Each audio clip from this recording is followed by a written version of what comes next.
ನಾವು ನಮ್ಮ ಪರಿಸ್ಥಿತಿ ಹೇಳಿದರೆ ಆಚೆಗೆ ಸಾಯ್ಲಿಕ್ಕಲ್ಲ, ಈಚೆಗೆ ಬಿಡಲಿಕ್ಕೂ ಇಲ್ಲ.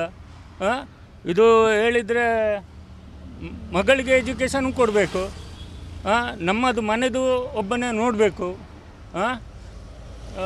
ಬ್ಯಾಂಕಿನಿಂದ ಲೋನ್ ತೆಗೆದದ್ದು ಆ ಟೈಮಲ್ಲಿ ಕೊರೋನಾ ಇಲ್ಲಾಯಿತು, ಆ ಟೈಮಲ್ಲಿ ಲೋನ್ ತೆಗೆದೆವು ಮನೆ ಕಟ್ಟಲಿಕ್ಕಂತ. ಆಗ 8.65% ಇಂಟ್ರೆಸ್ಟ್ ಇತ್ತು. ಈಗ ಹಾಗೆಲ್ಲ ಜಾಸ್ತಿ ಆಗಿದೆ. ನಮಗೆ ಕೊರೋನಾ ಸಿಟ್ಯುವೇಷನ್ ಹೇಳಿಕೊಂಡು ನಾಕಾಬಂದಿ ಮಾಡಿದರು.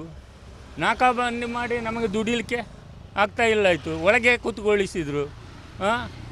ಆ ಟೈಮಲ್ಲಿ ಒಳಗೆ ಕೂತ್ಕೊಳ್ಳಿಸಿ ಇಲ್ಲಿ ಇಂಟ್ರೆಸ್ಟ್ ಬ್ಯಾಂಕಿದ್ದು ಹಣ ಕಟ್ಟದೆ, ದುಡಿಲಿಕ್ಕೆ ಹೋಗ್ಲಿಕ್ಕೆ ಆಗದೆ ಹಣ ಕಟ್ಟದೆ ಇಂಟ್ರೆಸ್ಟ್ ಎಲ್ಲ ಜಾಸ್ತಿ ಆಯಿತು. ಇಂಟ್ರೆಸ್ಟ್ ಎಲ್ಲ ಜಾಸ್ತಿಯಾಗಿ ನಮಗೆ ದುಡಿಲಿಕ್ಕೆ ಆಗ್ತಾಯಿಲ್ಲ. ಅದರ ಎಡೆಯಲ್ಲಿ ಈಗ ಕೊರೋನಾ ಸಿಟ್ಯುವೇಷನ್ನೇ ನಮಗೆ ರಿಕ್ಷಾದವರಿಗೆ ಇದು ಆಗಲಿಲ್ಲ. ಕೊರೋನಾ ಸಿಟ್ಯುವೇಷನ್ ನಮಗೆ ಈಗಲೂ ಉಂಟು.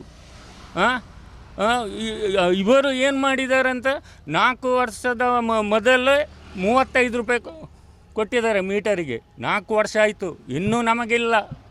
ಅದೇ 35, ಗೊತ್ತಾಯ್ತಾ?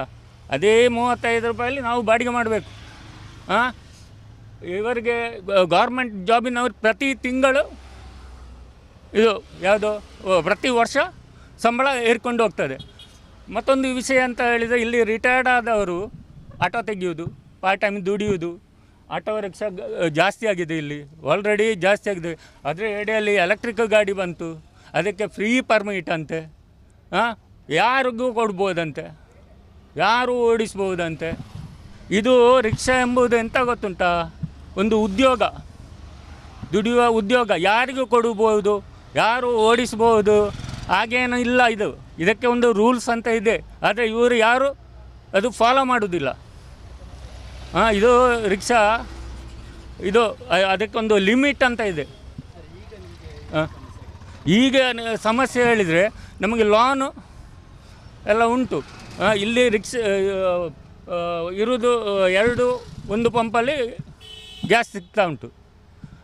ಈಗ ಕ್ಯೂವಲ್ಲಿ ನಿಲ್ಲಬೇಕು.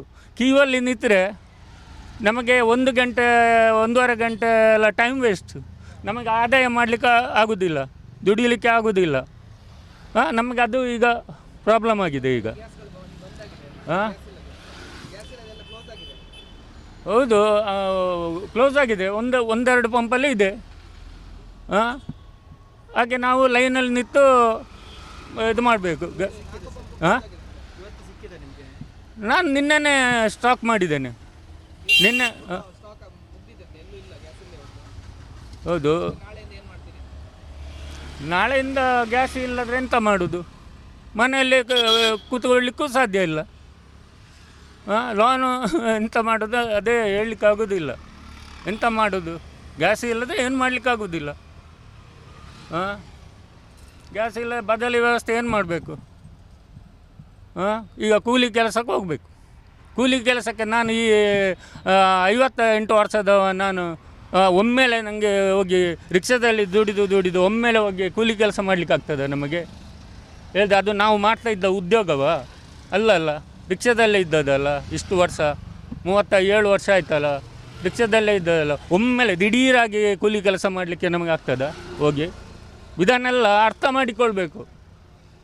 ಮತ್ತು ಗೌರ್ಮೆಂಟಲ್ಲಿ ಹೇಳಬೇಕು, ಸೆಂಟ್ರಲ್ ಗೌರ್ಮೆಂಟ್ ಎಲೆಕ್ಟ್ರಿಕ್ ಗಾಡಿ ಹೇಳಿದರೆ ಅದಕ್ಕೆ ಸಹ ಒಂದು ಪರ್ಮಿಟ್ ಅಂತ ಇದೆ, ಅದು ಹಾಕಬೇಕು.